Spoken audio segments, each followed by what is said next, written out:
Hi, welcome to Learn Law with me Hema. Today's topic is about e-court services. E-court services అన్నది ఏంటంటే ఒక app. దాని ద్వారా మీకు ఏం తెలుస్తుందంటే మీ కేసెస్ ఏమన్నా కోర్టులో ఉంటే కనుక ఆ కేసెస్ యొక్క స్టేటస్ అన్నది మీరు దాని ద్వారా తెలుసుకునే అవకాశం మీకు ఉంటుంది. ఈ ఈ-కోర్ట్ సర్వీసెస్ అన్నవి మీరు గూగుల్ ప్లే స్టోర్ నుంచి డౌన్లోడ్ చేసుకోవచ్చు.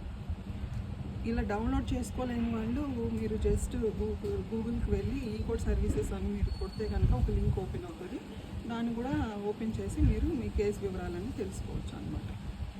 యాక్చువల్గా మీరు ఇది త్రూ అవుట్ ఇండియా సర్వీసెస్ అన్నవి అవైలబుల్గా ఉంటాయండి. కాబట్టి మీరు తెలంగాణ అయితే తెలంగాణ, ఆంధ్ర అయితే ఆంధ్ర, కర్ణాటక అయితే కర్ణాటక, మీరు ఏ స్టేట్కి చెందిన వారు అయితే కనుక ఆ స్టేట్ని ఫస్ట్ ఓపెన్ చేసుకోవాలి. దాని పక్కన మీ డిస్ట్రిక్ట్ ఏ డిస్ట్రిక్ట్ అయితే ఉంటుందో ఆ డిస్ట్రిక్ట్ అన్నది ఓపెన్ చేసుకోవాలి. అంటే దాని తర్వాత మీరు కేసు వేసిన కేసు ఏ జ్యూరిస్డిక్షన్లోకి వస్తుంది అంటే ఫర్ ఎగ్జాంపుల్ హైదరాబాద్ అయితే హైదరాబాదు, విజయవాడ అయితే విజయవాడ, గుంటూరు అయితే గుంటూరు, ఇలాగా డిపెండింగ్ అపాన్ మీరు వేసిన కేసుని బట్టి మీరు ఆ పర్టికులర్ డిస్ట్రిక్ట్ అన్నది సెలెక్ట్ చేసుకోవచ్చు.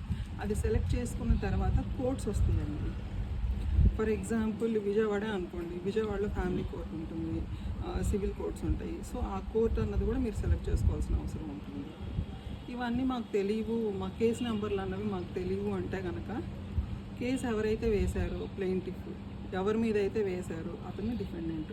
సో మీరు ప్లెయింటిఫ్ పేరు కానీ డిఫెండెంట్ పేరు కానీ, అదే డివోర్స్ మ్యాటర్స్ ఇలా వాటిట్లో అయితే కనుక పిటిషనర్ పేరు లేకపోతే రెస్పాండెంట్ పేరు, ఆ పేరుని ప్లస్ మీరు ఏ సంవత్సరం అయితే వేశారో ఆ సంవత్సరం టైప్ చేస్తే కనుక ఆ కేసు వివరాలన్నీ మీకు వచ్చేస్తాయి. అసలు కేసు ఏ స్టేజ్లో ఉంది అన్న వివరాలు మీరు తెలుసుకోగలుగుతారు. ఈ విషయం నేను పర్టికులర్గా ఎందుకు చెప్పదలుచుకున్నాను అంటే చాలామంది కోర్టులో కేసులు వేసేసి 1 సంవత్సరం, 2 సంవత్సరాలు, 3 సంవత్సరాలు అసలు ఏమైందో కూడా తెలుసుకోకుండా పట్టించుకోకుండా లాయర్స్ మీద వదిలేసి తర్వాత ఎప్పుడో వచ్చి అడుగుతూ ఉంటారు. కొన్ని సందర్భాల్లో ఏం జరుగుతుందంటే మేము బయట కోర్ట్స్ దగ్గర కొంతమంది చాలామంది ఇల్లిటరేట్స్ వస్తూ ఉంటారు. వాళ్ళని చూస్తే మాకు జాలేస్తుంది, ఎందుకంటే వాళ్ళు ఆల్రెడీ ఎక్స్పర్ట్ కూడా అయిపోయి ఉంటారు, కానీ ఆ విషయం వాళ్ళకి అర్థం కాదు. సో ఇవన్నీ ఏంటంటే మీరు ఇల్లిటరేట్స్ అయినా సరే ఇప్పుడు ఫోన్ అన్నది చాలా నార్మల్ థింగ్. మీకు తెలిసిన వాళ్ళ ద్వారా మీరు చదువుకున్న పిల్లల్ని మీ పక్కింటి వాళ్ళనో ఎదురింటి వాళ్ళనో ఎవరినైనా అడిగి మీరు వివరాలు తెలుసుకోండి.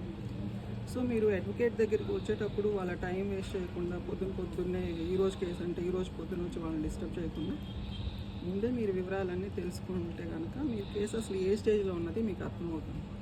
కొన్నిసార్లు ఏం జరుగుతుందంటే కేసులు కొట్టేసి ఉంటారు, ఆ విషయం కూడా వీళ్ళకి అర్థం కాదు. మేము కేసు ఓడిపోయామని తెలీదు, గెలిచాము అని తెలీదు.